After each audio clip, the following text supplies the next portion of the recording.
Hey everybody, this is Mike, and you're watching a very, very special edition of the Reelblack podcast. With us is a person who's familiar with multiple generations. You know him from his work as a child actor, as well as you may not always recognize his work as a stunt performer. With us today is Mr. TIERRE Turner. How's it going, sir? Fantastic. How are you? I'm doing great. Now, before we jump in, may know you from your early work in I guess you want to. I don't know if you like the term black exploitation film, but Well, so it's okay. but the signature role, if people are looking at your face, would be Earl in Cornbread Earl and Me. Yes.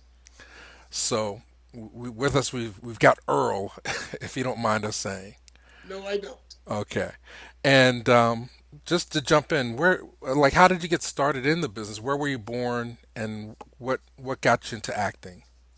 You know what's funny is I was born in Detroit, Michigan. My dad was a singer and comedian. He was on the road, and I was actually born at Aretha Franklin Hospital.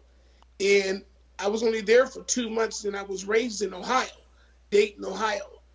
And then I moved to California when I was 12. And all I wanted to do was be a baseball player. And my dad was Red Fox's manager. And his friend, Doug Hayes, was directing the TV series McCloud.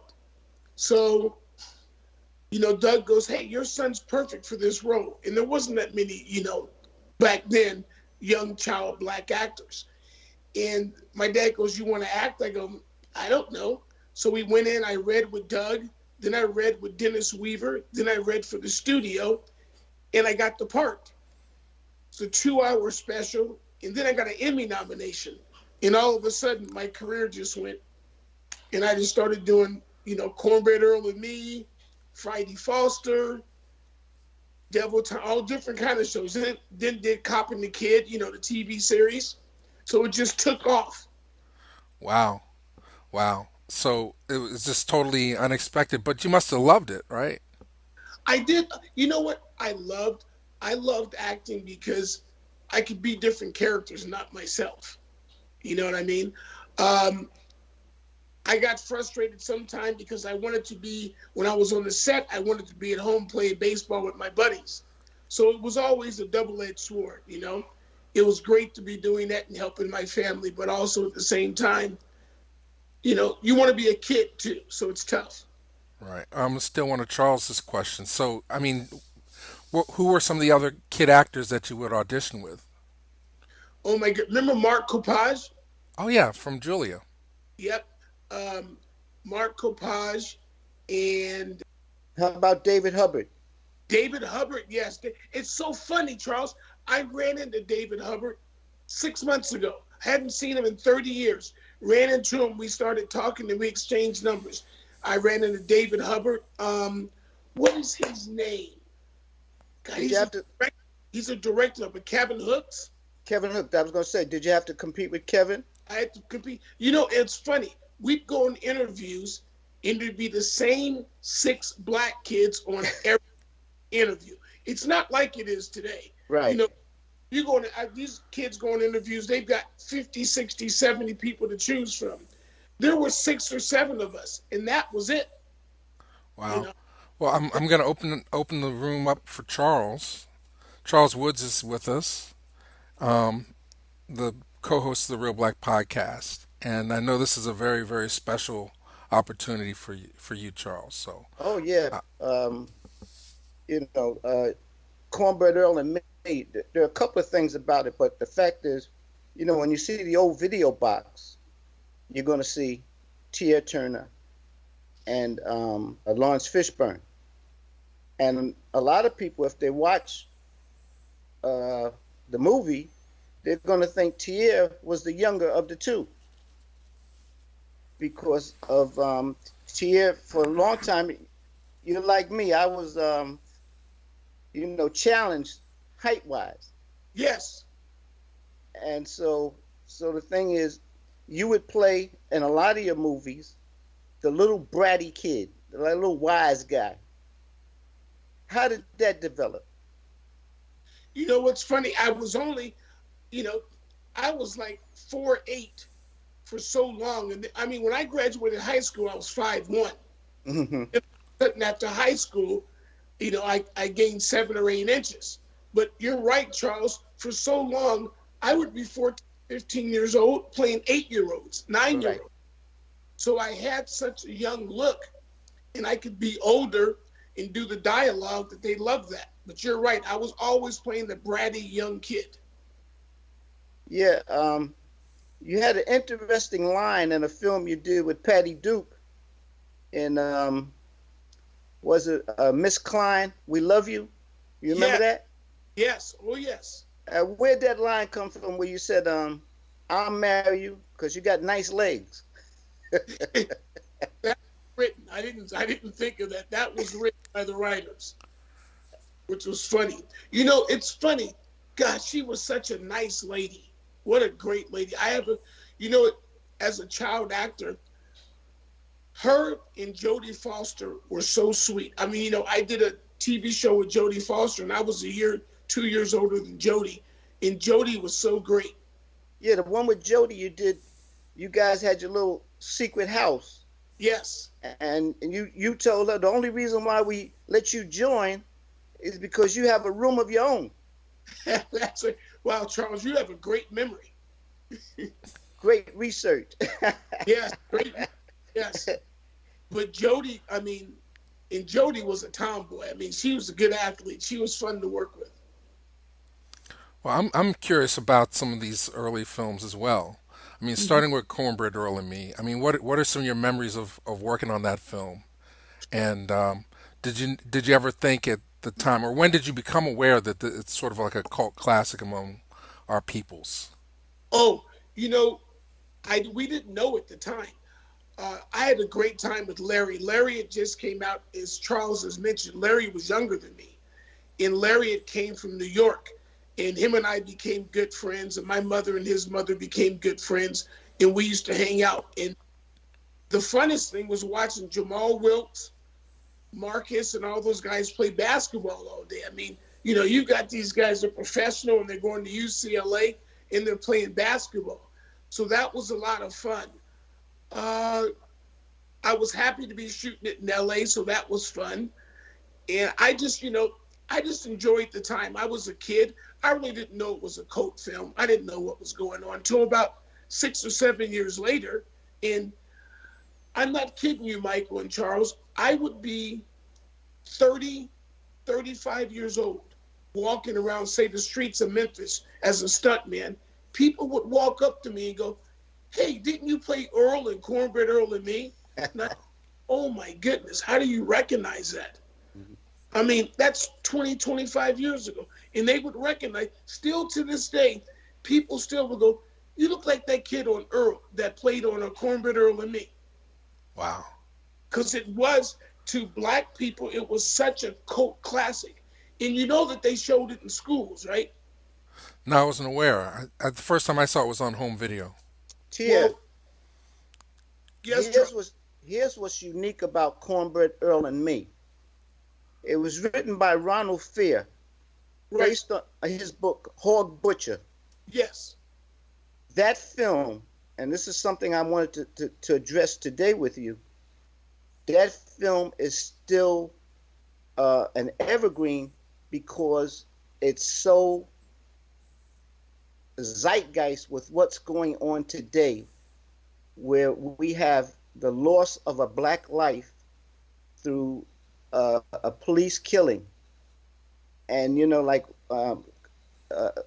Larry Fishburne's character, Wilford, he's saying, "They killed Cornbread," and all he had was that bottle of his favorite drink, but Orange pop. orange pop. So you were right, because you and him fought about what his drink was. Larry said one thing, you said no, he always drinks orange pop. Right. He doesn't want root beer. Right. Occasionally he'll drink a Pepsi. You know what's really sad, Charles, is that movie is still prominent today, which is very sad, because it's going on today Yes. more often than it did then, or I guess it's publicized more now. It's sad that it's still going on today. Yeah, because when Fair did the book, they didn't let him do the screenplay. It was written by a white a white person, and Joe Manduke, he's the director, Yes. and so many people felt, especially Claude Brown, felt that the book was kind of muted, and Fair was inspired to write that book because of the things that happened during his time. And you know, the writer, Fair, he left America. He no longer wanted to be in America. He felt America will not let you be who you want to be. So he became an expatriate. Wow, I didn't know that. Yeah. Now, you know what's crazy? My dad went to school with him. With Oh, Ronald with Fair. Ron Fair, How crazy is that? six That's degrees of separation. Is it crazy? Because the thing I want to ask you is, we were fortunate we have a case closed, which you did Yes. for Byron Allen, Yes. and I told Mike, I said, that's TIERRE Turner doing the stunt. I said that stunt. The only thing I seen come close to that TIERRE was, I believe, it was in a Daniel Craig James Bond film. They had a scene similar to that. Right. But my thinking was, okay, maybe we're going to cut corners. We're not going to do the typical chase scene with cars like in French Connection, but we're going to have an outstanding opening with this chase scene. How did that come up, and how long did it take to do that chase scene? And you were fantastic. Well, thank you very much. And I thank my mentor in stunt, who's not with us anymore, John Sherrod. He worked with me a lot and taught me a lot. But that was, the one thing, it's so funny you mentioned that, Charles. Why I'm so proud of that movie is because, nowadays they use wires. They have guys jumping from building to building using wires and going through things, and they're on wires, so they're safe. If something happens, they have a safety wire. We didn't have wires back then. All that was done real. All that was done practical. I mean, all the jumping from building to building, jumping through the shed, sliding off the shed. That was all in one take. One take? Yep, we all did it. We did it all practical. We had to do it for real. Do you remember? Do you remember who doubled for Byron Allen? Yes, John Sherrod. You're kidding. Yep, John Sherrod doubled Byron, and I remember that. And I did a little bit of doubling for Byron, a little bit of it, but I was mostly the guy that he was chasing. Wow. Wow. wow. When I did jumps and all that stuff, I was like the bad guy. Well, before we get to the stunt stuff, can we go back a little bit and talk about your dad? Of I didn't course. know I didn't know about this Red Fox connection. What's your dad's name? And I know you got some Red Fox stories. Oh, let me tell you, Michael, my dad, who is still with us, and I just saw him today, he'll be 90. My dad, they called him Dave the Rave Turner. My dad opened for Sam Cooke, Jackie Wilson, Sammy Davis Jr., the Rat Pack. I mean, my dad he was a singer, comedian. And back then, as you guys know, with vaudeville, you had to do everything. You couldn't just be one dimensional. He had to play instruments. He had to sing. He was also the MC that opened the show and did all that. So my dad's known Red since Red was like 18. Wow. Yep. So what? So you grew up with Mr. Fox in your household. Oh yes, I grew. There would be times when I would come home and on the porch would be Richard Pryor, Slappy White, Don Bexley, and Red Fox, and my dad sitting there having a drink. Wow. Wow. Yeah. They never invited Bill. Did you know him when he had the variety show? Red Fox? Yeah. Absolutely.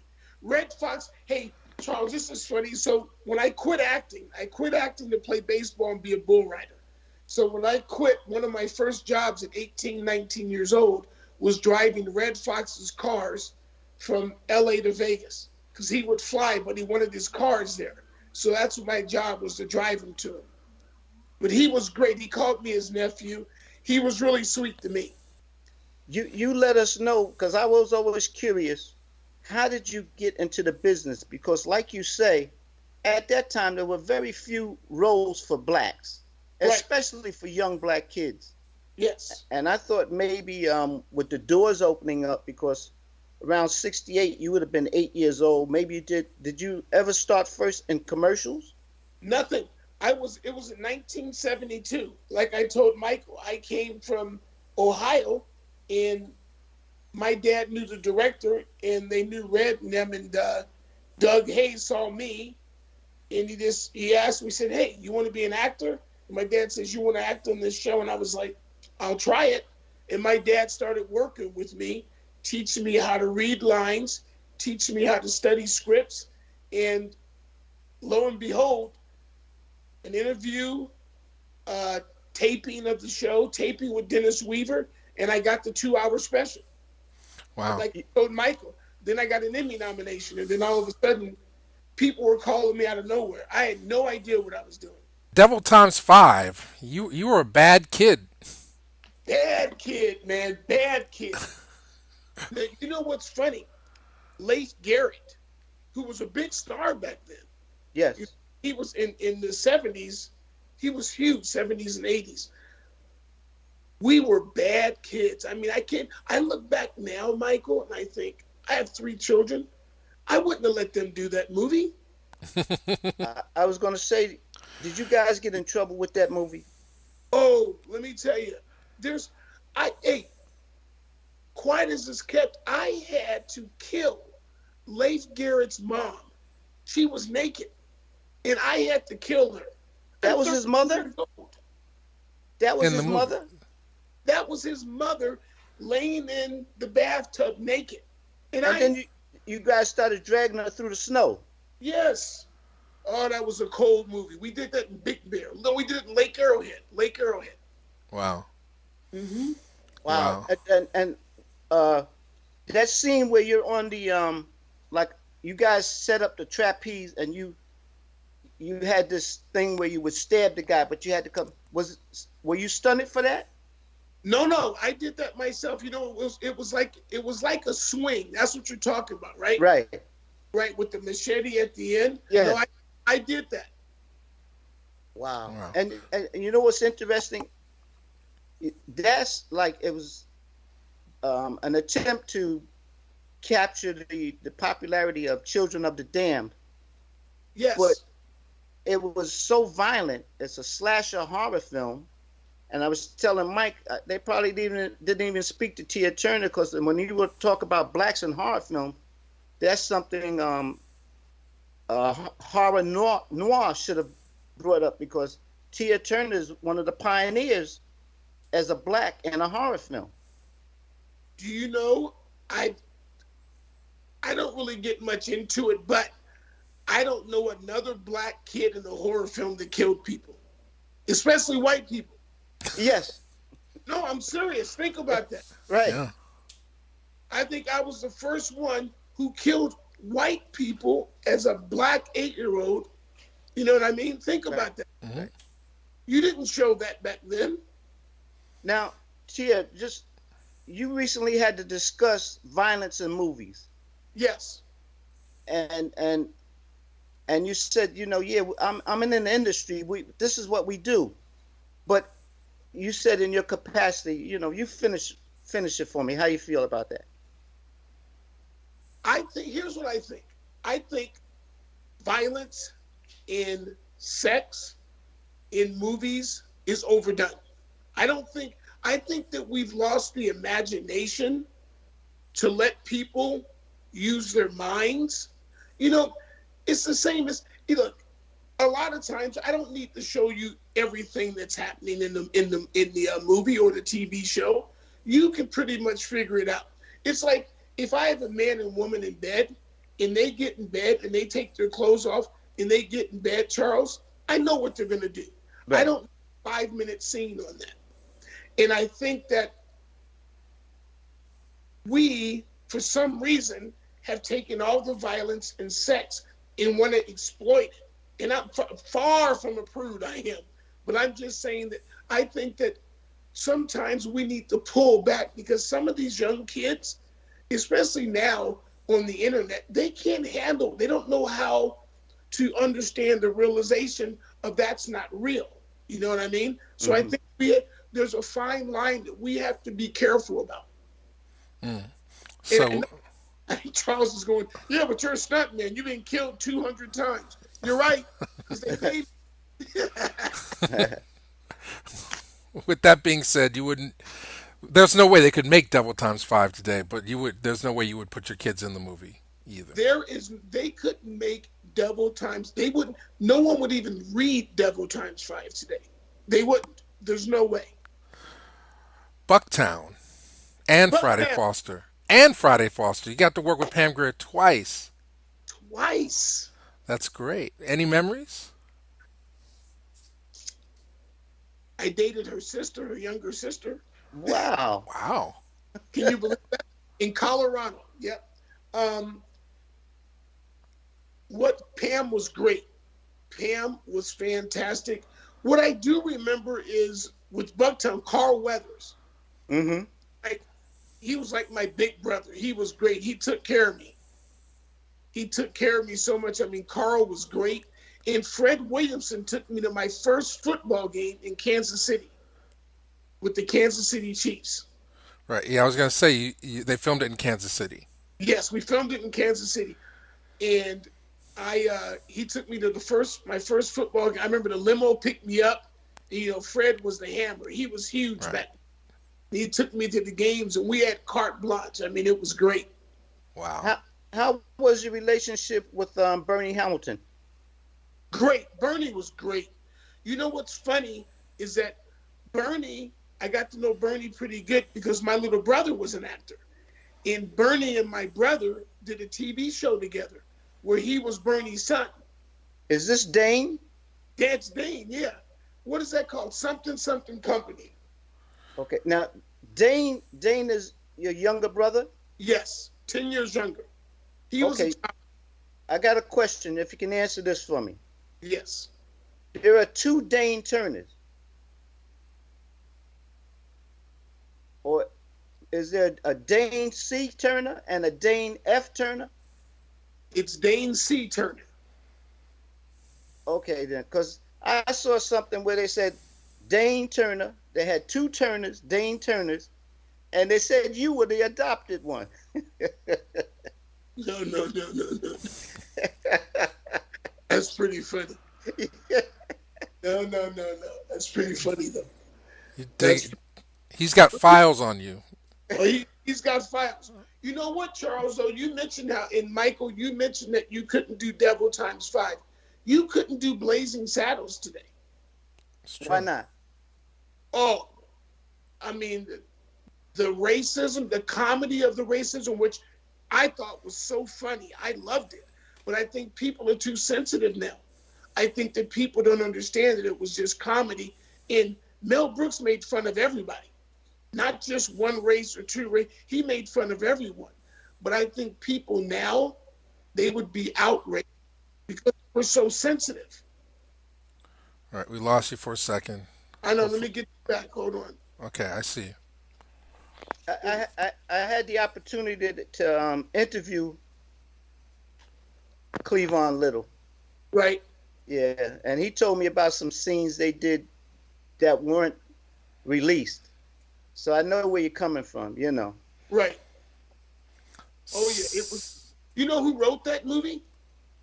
Richard Pryor. Richard Pryor. Most people don't do a good job, Charles. Richard Pryor. Yep. It was supposed to be Black Boy. Yes. Yeah. $6 million man. $6 million man. Yep. You got to play an African goat herder's son. Yes. And the African was my father. Oh, So I I got didn't. to do a TV show with my dad. Okay, Wow. great, great. Yep. Wow, Hero I didn't put. Rangers was great. That was a fun show just because as a kid, everybody loved $6 Million Man. So when I got it, I was more amused by how they did the stunts. How they got him to jump and to run and do all the different things. I would just sit there and watch. I was like, wow. And I think that was my first introductory to stunts. Was What Well, that well, What's let's segue into interesting? that. I would Yeah. have I would have guessed it would have been Friday Foster because he had the Black Stuntmen's Association involved. But I mean, talk about that indoctrination and what led you to in your late 20s to become a stunt performer. I had stopped acting because I just wanted a life. At some point when you're a kid, you don't have a life, and I was, thank goodness, so busy in doing the Cop and the Kid, the series, and I did Waverly Wonders, and I was like, I just want to live. I just want a normal life, so I just stopped. Told my dad I'm done, and wanted to play professional baseball and wanted to do rodeos. I was a bull and bronc rider, and none of those things worked out. But the great thing was I met John Sherrod, who was a stunt man, uh, great stunt man, and he taught me how to become a stunt man because we were both horse guys. And for 2 years, I didn't make a dime, not one dime. He wouldn't let me do it. He taught me how to do fights, high falls, motorcycles. I'd already did horses, driving, everything. And so I had jobs as a painter. I had jobs at General Motors. I had jobs literally digging ditches in Texas while I was there writing. I was doing in and out jobs for $4 an hour until I became a stuntman. But he told me that's how I had to learn. So that was my transition. You kind of answered my question because I know a lot of times, let's say, and we're going to get into your relationship with Cuba Gooding. Who's that?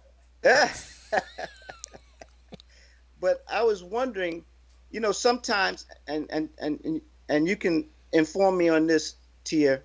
Sometimes you may uh, be a double for an actor, but there may come a part that's not your specialty. I'm thinking in terms of Lightning Jack, where you have to ride a horse. But now you explain that you probably did everything for him, even riding the horse. All of it. Yes. Yep. Did all that. Falling off backwards, all that stuff. Yep. Was the first time you met Cuba when you did Gladiator? Here's what's funny. So Cuba and I knew each other before I became his stunt double. Oh, We knew each other before Boys in the Hood.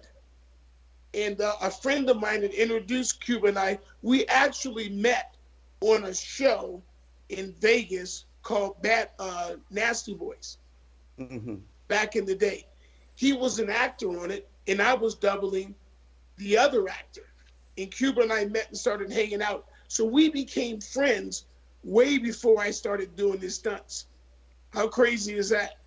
Wow. Yeah. Wow. And you had a long relationship. Uh, Still one of my best friends. What are some of the highlights in terms of doubling for Cuba and producing with Cuba? Yes. Well, first of all, I mean, God, we got to travel. I mean, Michael, kid growing up from Ohio, I've been to 38 countries now, mostly Cuba. I've been to 48 states. Doubling him, traveled around the world. Carte blanche. I mean, first class everywhere. It was great, and we had a ball. My family and his family were very close. We got to see so many things. He would take us 2 or 3 times. He would take us all to Hawaii for our birthdays because our birthdays are 5 days apart. Mm. And it's so funny. How crazy is this? My kid and his kid were born 4 days apart, and my other child and his son were born 4 days apart. Wow, Tierre.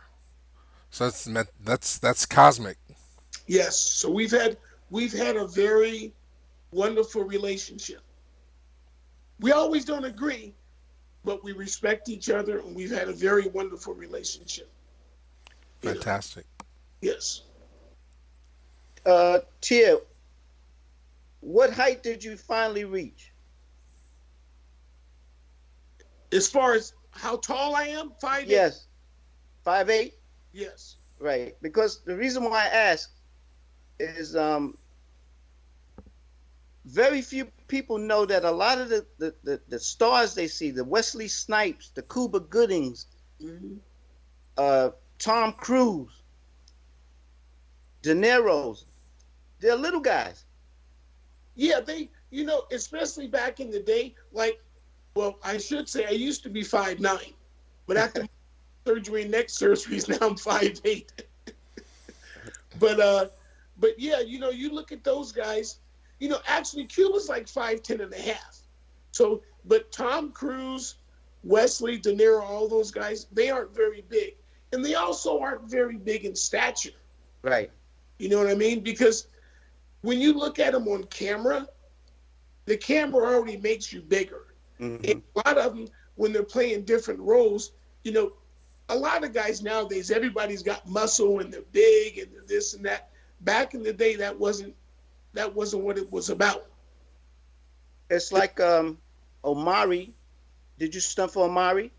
I know Amari very well. Yep. Did you double him?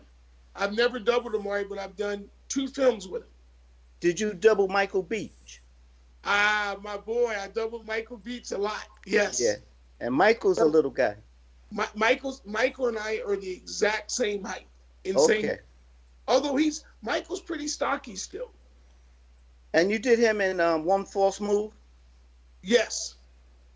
And what was the other film you did him in? I've done 5 films with Michael. As his double? Yes. Oh, beautiful. The Ice Cube is which film? Anaconda. Anaconda, right? Anaconda, Higher Learning, and what's the first one I did with him? It was in Benjamin? Atlanta. All What about was the Benjamins? No. It was in No. Atlanta with him, Ice Cube, Ice T, and Tiny Lister. Tia, I thought, and you're just filling us with information because I thought maybe someone like from the old guys, like Mike had raised the question, like a Bob Miner or a Joffrey Brown or Calvin Brown.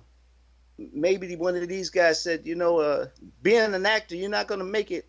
Maybe you need to look to do something else because Daniel Elam, who's the grandfather of Coffee, Right.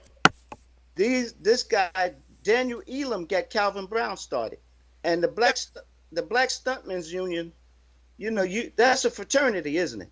Oh yes. You had in Bob Miner, who I've known forever, was always very helpful. He always wanted to help me. Tony Brubaker was very big. Tony doubled Mr. T on the A team and all that. Tony was very instrumental in helping my career, but nobody was bigger than John Sherrod. And John Sherrod, people don't know this, but he was one of the first black coordinators. I mean, he coordinated shows, back in the 80s when blacks weren't coordinating shows. It was only him and Bob Miner. And Bob had doubled Eddie Murphy at the start of his career and different stuff. So, no, I never really encountered anything from black stuntmen because most of them didn't know I was an actor, to be honest with you. I would never tell anybody. And then later on, they would go, "You were an actor?"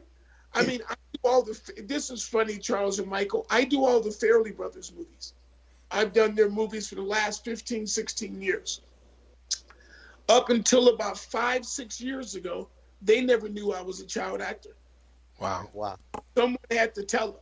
I never talk about it. So they didn't know.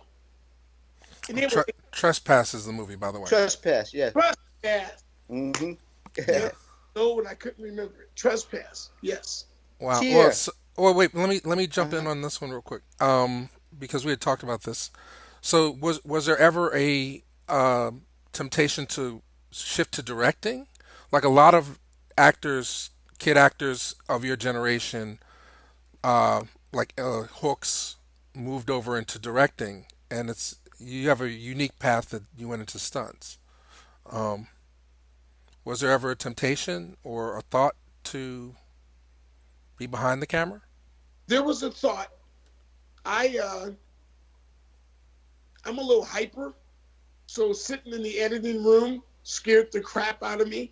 Uh, I directed a couple of things, a couple of small things, TV shows, and I don't know, maybe now because I'm older, but back then I just couldn't. I couldn't sit in the seat for 5, 6, 7 hours and edit. It just wasn't my thing.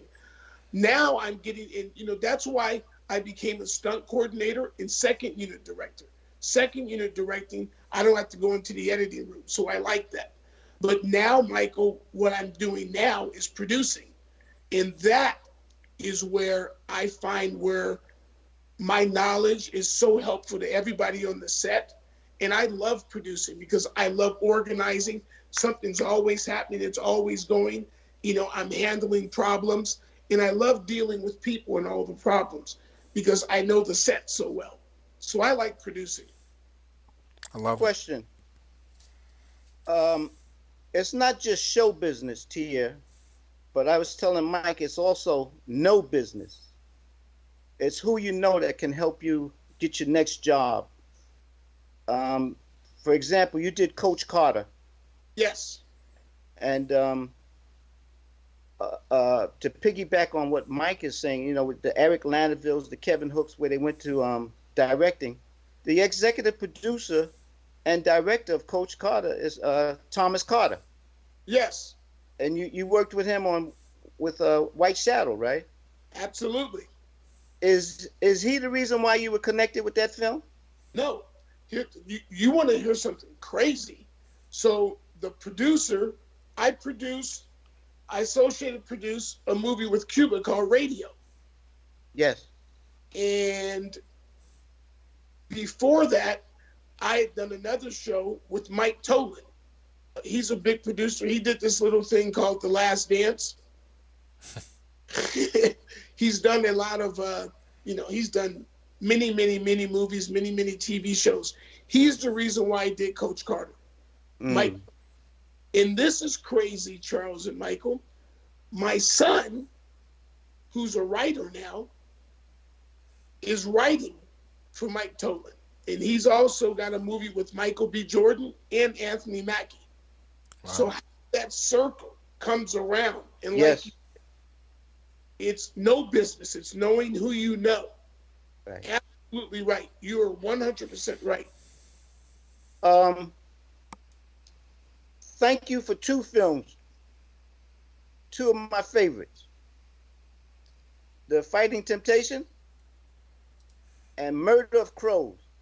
Oh, Murder of Crows. Yeah. People need to know that one.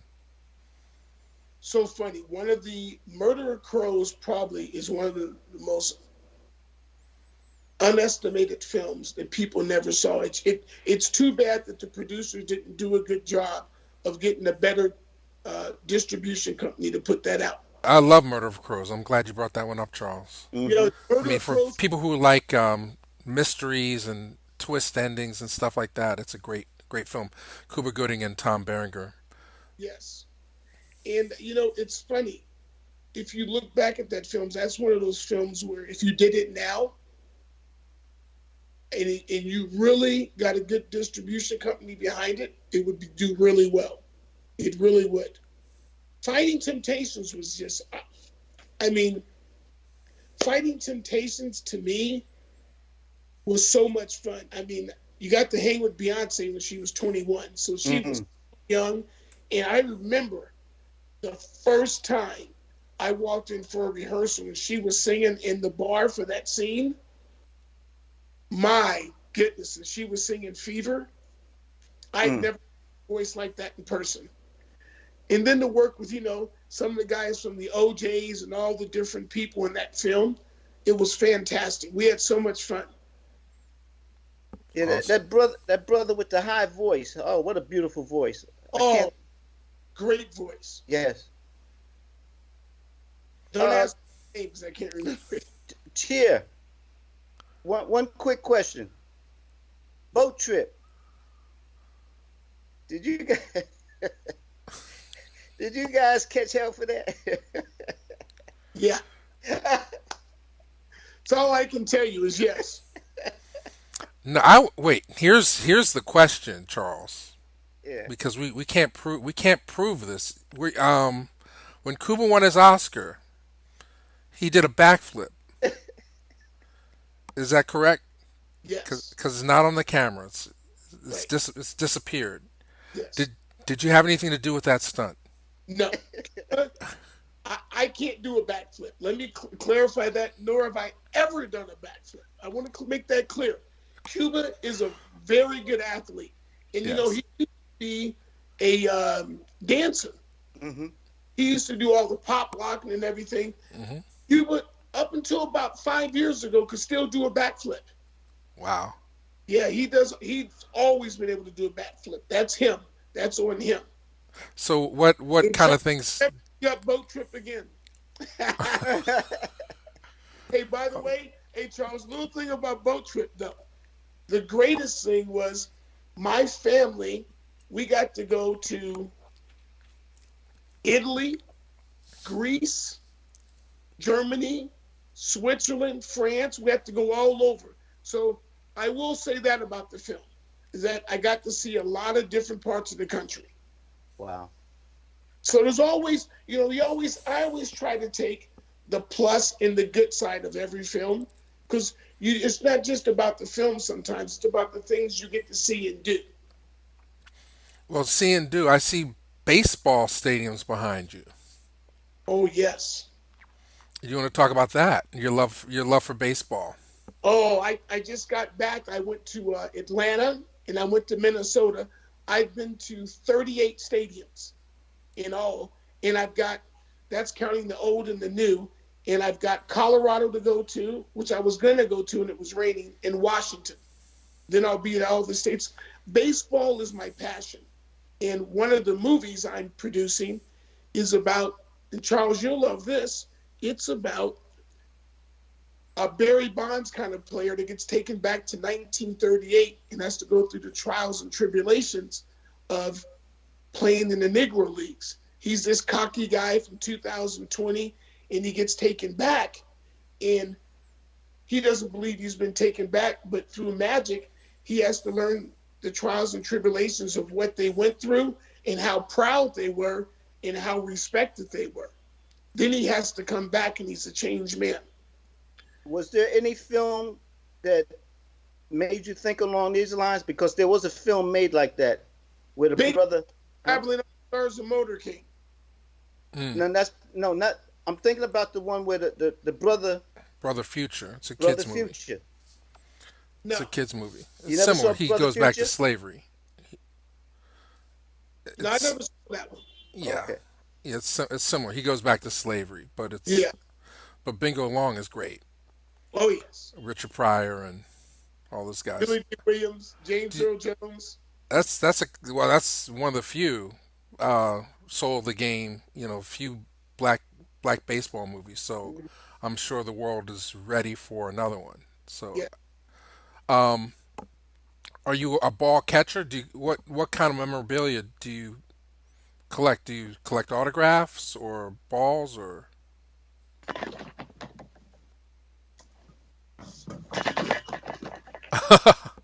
Who's Ace son? bats, baseballs.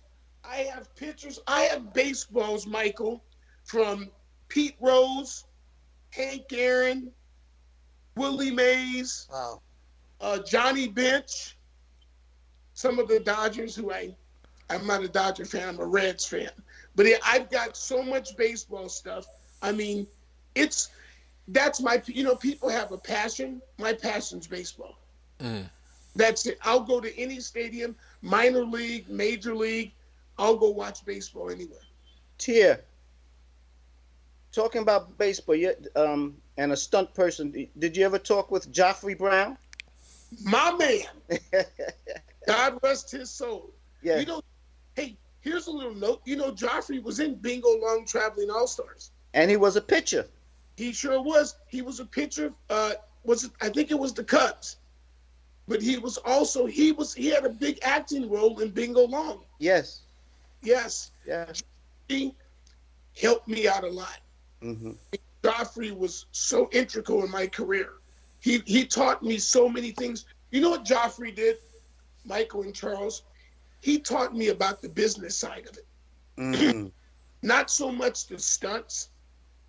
He taught me the business side and how to carry yourself and how to act as a stuntman. Because, being a stuntman is a lot different than being an actor. You're an actor, you get a nice trailer and you get to be first at catering and as a stuntman, you got a crappy little trailer and all the different things. But he taught me how to conduct myself as a stuntman. Joffrey was great about that. You know what I just read, Tia? That having an acting background makes you a better stunt person. It does. It does.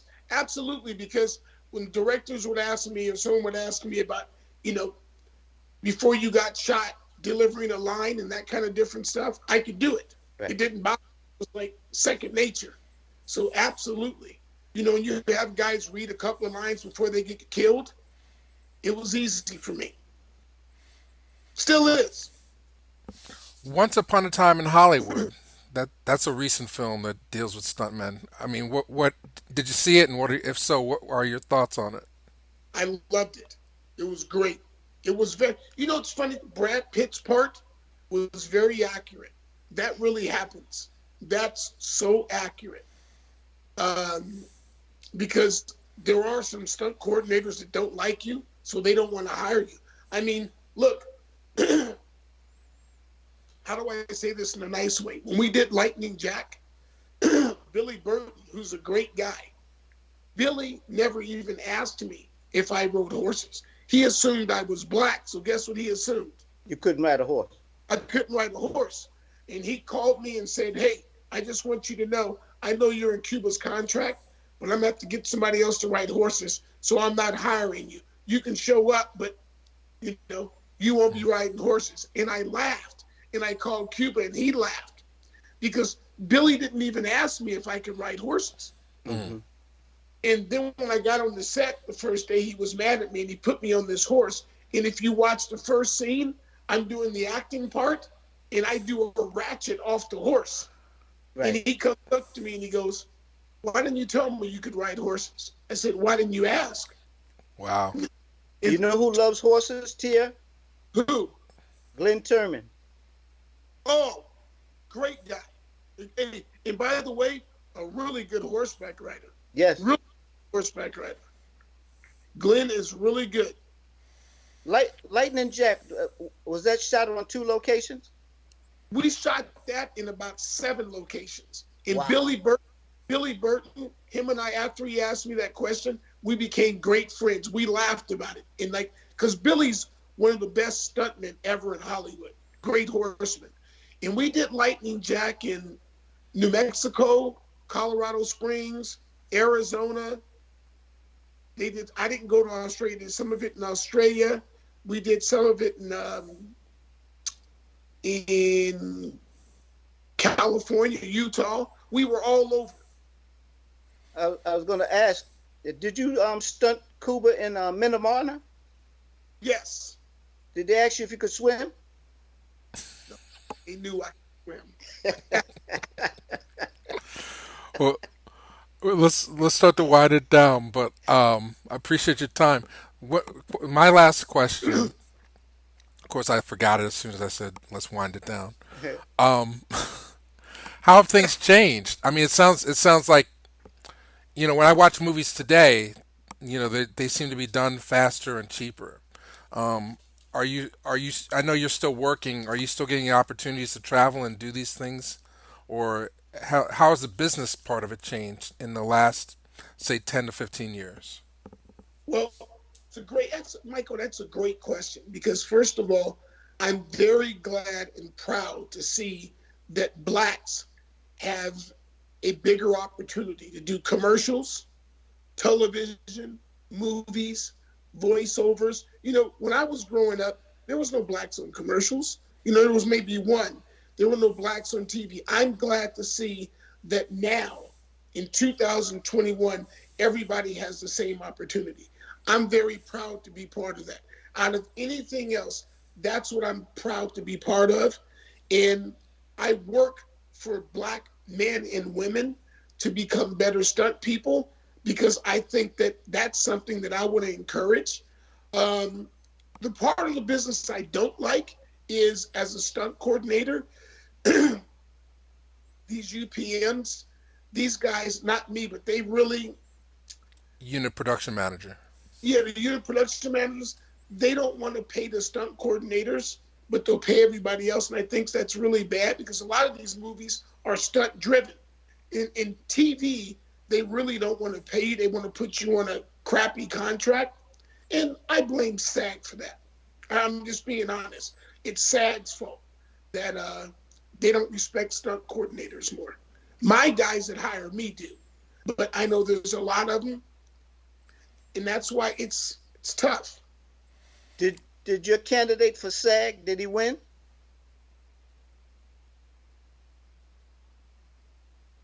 No. I'm sorry about that. It happens. I'm not a look. SAG's got a lot. SAG's got to fix a lot of things for stunt people. I mean, they do. You look. I mean, my body, a lot of people's bodies, as you both know, they're beat up every day. You put yourself through hell as a stunt man. You really do. And I don't think enough people respect that. They see you do the stuff, but they don't understand why you should get paid more and why you should make more money. I mean, you have actors making $6-7 million a film, and you have the stunt man who's doubling Tom Cruise making $100,000 on the film. And who's doing most of the hard work? What about the issue of the CGI, TIERRE? What are your feelings on that? It really is. 10 years from now, it's really going to hurt the stunt community. It already has. Mm-hmm. So it's gotten so good that, stuntmen, like I said, stuntmen are mostly on wires now. A lot of the car stuff, like you see in Fast and Furious, some of it's stunts, but a lot of it's CGI. So it's really I think it's taken away from it. One quick question. And this is for my old crowd when I used to have a shop in 42nd Street. You did a film, Rapid Fire, with Bruce Lee's son. Sad, man. I did The Crow, too. I left 3 days before he got shot. Wow. And great young man. And I was living in Idaho at the time, and his family, his mom, he was coming to visit. His mom lived like a mile from me. Great kid, man. Man, I think about that. That still breaks my heart. What a good soul. Yeah. Yeah. Man, you are fantastic. Well, thank you. Yes. Yes, this couldn't have been better. I didn't hear that, TIERRE. I said I hope I answered all your questions. Oh man, you answered a lot of questions. I mean, and the thing about it, you started young because I was telling Mike, I had wanted to do a black film festival, and the term blaxploitation, a lot of people didn't want to deal with that. They don't like the term. But you're someone during blaxploitation, you're a young teen, but you've been in the business so long. All the people you work with, Madge Sinclair, Yaphet Kotto, Bernie Hamilton, all these people are gone. Yes. My gosh. Yes, they are. And I'm very proud of that. It's funny. I'm so proud to be part of that era and to know all those people and work with them. And they were always so nice to me. They were always so respectful. And I loved that I was part of that. And Charles, if you ever need any help with anything, or Michael, on those films, please call me. Reach out to me. I will always help. because I'm very proud of that, and that's something that you know people need to know. They really do. Well, I'm gonna get some photos out to you. I want you to send me some autographed photos because let me tell you something, and this is from my heart. I told Mike this. Too often when history's done, we're always chasing the big names.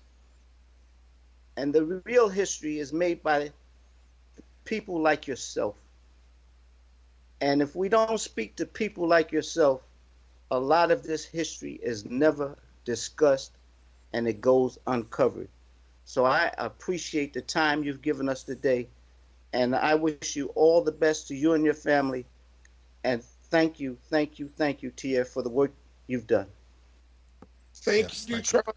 Thank you, Michael, so much, and thank you for inviting me on. And I appreciate your time. Thanks. Thank you. One last question. Thank you. Thank you. That was great. Byron Allen, did anybody, I mean, expect him to be the mogul? Was he always mogul status from the time you No, knew him, or never thought that Byron Allen actually was an extra on my TV show. hmm. Yes, he was an extra before I did. Waverly Wonders? Yes, he was an extra in there, and actually I reached out to Byron about 5 months ago to his company. He never called me back. Mm. So if he hears this, Byron, why didn't you call me back? Big, Here's another thing, Tia. he did. Case closed. Reunited you with Charlie Durning. Oh, one of my probably one of my favorite human beings ever. Yes. And you want to talk about, you just said something. People always talk about all the big actors. Charles Durning's got more history, and I learned more from him than anybody in the business. He was a professional dancer, a professional boxer.